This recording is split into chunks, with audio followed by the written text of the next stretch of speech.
સમગ્ર ઘટનાક્રમ?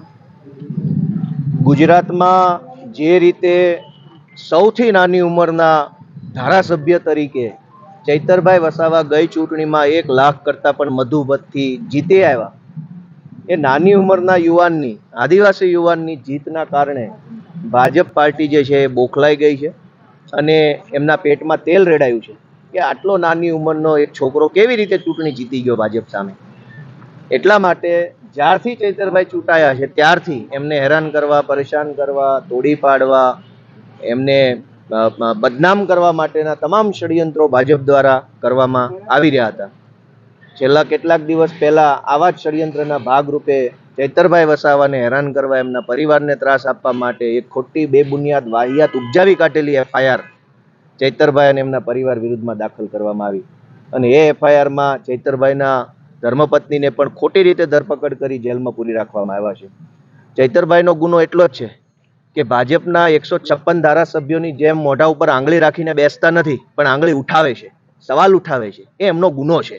આદિવાસી સમાજના બાળકોની શિષ્યવૃત્તિનો પ્રશ્ન હોય, પ્રાયોજના અધિકારીની કચેરીમાં ચાલતા ગેરવહીવટનો પ્રશ્ન હોય, આદિવાસી સમાજના જાતિના પ્રમાણપત્રો બાબતનો પ્રશ્ન હોય, આદિવાસી વિસ્તારોની અંદર જે મોટા પાયે નકલી કચેરીઓ ચાલે છે એનો પ્રશ્ન, આવા તમામ પ્રશ્નો બાબતે ચૈતરભાઈ હંમેશા સવાલ ઉઠાવે છે, અવાજ ઉઠાવે છે, આંદોલનો કરે છે, જેના કારણે ભાજપને પેટમાં તેલ રેડાય છે.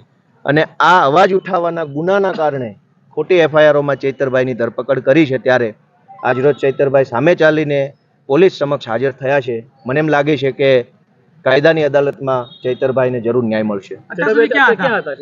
અત્યાર સુધી એમના બોગજ અહીંયા જે નજીકમાં ગામ છે ત્યાં ઘરે હતા, એવું એમણે હમણાં જ મને જણાવ્યું કે ઘરે જ હતા અત્યાર સુધી અને આગોતરા જામીનની પ્રોસેસ ચાલતી હતી તો એ રાહ જોઈ રહ્યા હતા કે જામીન મળશે. પણ પછી એમને લાગ્યું કે ભાઈ હવે જામીન મળવાને સંજોગ નથી તો એમણે સામે ચાલીને ઇન્વેસ્ટિગેશન જોઈન કર્યું છે. આજે બોગસ પોલીસને મળ્યા નથી, એ તો પોલીસ કહી શકે કે પોલીસને કેમ ન મળ્યા, એ તો એમના ઘરે જ હતા, આટલા દિવસ તેમના ઘરે જ રહેતા હતા. જેલમાંથી કે જામીન મળશે? મને એમ લાગે છે કે 4 ચોપડી 5 ચોપડી 5 લોકો મંત્રી સંત્રી બની જતા હોય તો ચૈતરભાઈ તો ભણેલ ગણેલ ક્વોલિફાઈડ માણસ છે. ચૂંટણી લડશે કે કેમ એમ નહીં, ચૂંટણી એમણે જ લડવી જોઈએ એવો પ્રશ્ન હોવો જોઈએ કે એ નહીં લડે તો અમે કોઈને સપોર્ટ નહીં કરીએ. એટલે મને એમ લાગે છે કે ચૈતરભાઈ જેવો બાહોશ યુવાન, નાની ઉંમરમાં જેણે આટલી મોટું કામ કરી બતાવ્યું છે સમાજ માટે, એવા વ્યક્તિને જરૂર લોકસભાની અંદર જગ્યા મળવી જોઈએ અને ભાજપના ભ્રષ્ટાચારીઓને આંખમાં આંખ નાખીને સંસદની અંદર બોલવાનો એક મોકો એમને મળવો જોઈએ. જામીન નહીં મળે તો ઉપલી કોર્ટમાં જામીન માંગવા માટે જઈશું, ત્યાંથી નહીં મળે તો એનાથી ઉપર જઈશું, ત્યાંથી નહીં મળે તો એનાથી ઉપર જઈશું, બધી અદાલતમાં ન્યાય નહીં મળે તો ગુજરાતની જનતાની અદાલતમાં ન્યાય માટે જઈશું અને જીતી બતાવીશું. બીજેપીનો તો ધંધો જ નાક દબાવવાનો છે. જે કામ 156 સીટો આપી, જે કામ કરવા માટે આપી છે એ કામ તો કરતા નથી. નકલી ટોલ નાકા, નકલી દારૂ, નકલી સરકારી ઓફિસ, નકલી IPS, નકલી DYSP, નકલી MLA, નકલી મંત્રીનો નકલી PA, નકલ બજાર ખોલ્યું છે. આપણા ગુજરાત આ તો હતું નહીં. આ ભાજપના રાજમાં બધું જ નકલી અને ડ્રગ્સ અસલી મળે. આની સામે કામ કરવાની બદલે ચૈતરભાઈ વસાવા સામે આટલી મોટી સરકાર પડી છે. મને એમ લાગે છે કે ભાજપથી મોટા કાયરો કોઈ નથી. 156ની ફોજ લઈને બેઠા છે ને એક નાના છોકરાની પાછળ સમય બગાડે છે. મોટા કાયરો ડરપોકો આવી ગયા છે ગુજરાતમાં. આટલા વખતથી કેમ હાજર ના થયા? આટલા વખતથી ઘરે જ હતા ને, હાજર થવાનો પ્રશ્ન જ નથી. ગેરહાજર હોય તો હાજર થવાની વાત આવે, ઘરે જ હતા. એમણે ઓફિશિયલી કીધું ભાઈ હું તો ઘરે હતો, કોઈ કહ્યું જ નહીં. ગઈકાલે આમ આદમી પાર્ટીના ધારાસભ્યનું રાજીનામું પડ્યું ને આજે ચૈતરભાઈ વસાવા હાજર થયા, આ એક સૂચક બાબત ગણવામાં આવે? આમાં તો જે એંગલથી વિચારવું એ વિચારી શકાય. ચૈતરભાઈ ને જ્યારે એમ લાગ્યું છે કે મારે જે કાંઈ આગળની બાબત છે એમાં કાર્યવાહીમાં જવું જોઈએ તો એમણે નિર્ણય કર્યો હશે. એટલે બંને બાબતો કોઇન્સિડન્સ છે. બીજા બે નેતાઓની પણ વાત છે કે જે રાજીનામા આપી શકે તેવી ચર્ચાઓ છે, તેના વિશે નહીં, એમણે રદિયો આપી દીધો છે. કાલે એમણે ખુલાસો કરી દીધો છે કે એ વાત અફવા છે, એટલે હવે એનો કોઈ ચર્ચા વધતી નથી. સાંસદ મનસુખ વસાવાએ તો કેટલા વખત કીધું કે એમણે હાજર થઈ જવું જોઈએ જો નિર્દોષ હોય તો. સાંસદ મનસુખભાઈ વસાવા ઉપર કોઈ બળાત્કારની ખોટી FIR લખાઈ દે એટલે શું સાંસદ મનસુખભાઈ બીજા દાડે 2 કલાકમાં હાજર થઈ જશે કે પોતાનો બચાવ કરશે?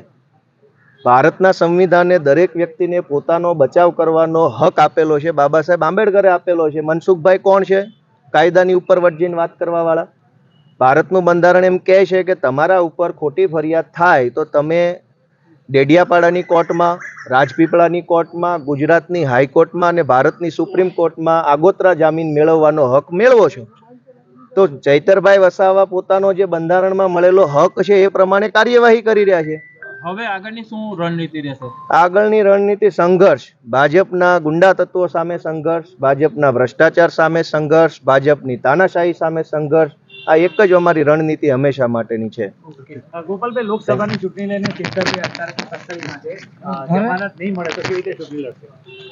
મને એમ લાગે છે કે આ ગુજરાતમાં ભ્રષ્ટાચાર કરવા વાળાને જમાનત મળી જાય છે, બ્રિજ તૂટી જાય છે એને જામીન મળી જાય છે, દારૂ વેચે છે એને જામીન મળી જાય છે, અને ડ્રગ્સની બજાર માંડે છે એને જામીન મળી જાય છે, નકલી કચેરી ખોલે છે એને જામીન મળી જાય છે, ઝેરી દારૂ વેચે છે એને જામીન મળી જાય છે, જે લોકો નકલી ટોલનાકા ખોલે છે એને જામીન મળી જાય છે. તો ચૈતરભાઈએ તો આમાંથી કંઈ એવો ગંભીર ગુનો કર્યો નથી, તો શા માટે જામીન નહીં મળે?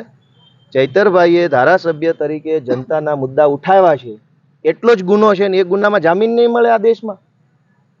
તો મને વિશ્વાસ છે કે કંઈક સારું થશે. બધા સહિયારો સંઘર્ષ કરીશું અને કંઈક સારું પરિણામ આવશે. છેલ્લો સવાલ ગોપાલભાઈ, કે ખાસ કરીને છેલ્લો લોકસભાની ચૂંટણીમાં જે એક તરફ કોંગ્રેસ કહે છે 26 સીટો કોંગ્રેસ એકલા હાથે લડવા માંગે છે, કોંગ્રેસના કેટલાય નેતાઓના બયાન આવ્યા ગઠબંધન, ખાસ કરીને અર્જુન મોઢવાડા પણ બોલ્યા હતા. તો ગઠબંધન નહીં થાય તો કોંગ્રેસ અને આમ આદમી પાર્ટી ભરૂચ સીટ પર સામસામે લડશે. લોકસભાની ચૂંટણીની મતગણતરી નહીં થાય ત્યાં સુધી ખૂબ ચર્ચાઓ આવશે, એટલે ચર્ચાને બહુ ગંભીરતાથી લઈશું તો બ્લડ પ્રેશર વધી જશે. એટલે જે ચર્ચા આવે એને ડાબા કાનેથી સાંભળી જમણા કાનેથી કાઢવાનું હમણાં 6 મહિના સુધી આપણે રાખવું પડશે. આ બધી બ્લડ પ્રેશર વધારવા વાળી વાતો છે. Thank you.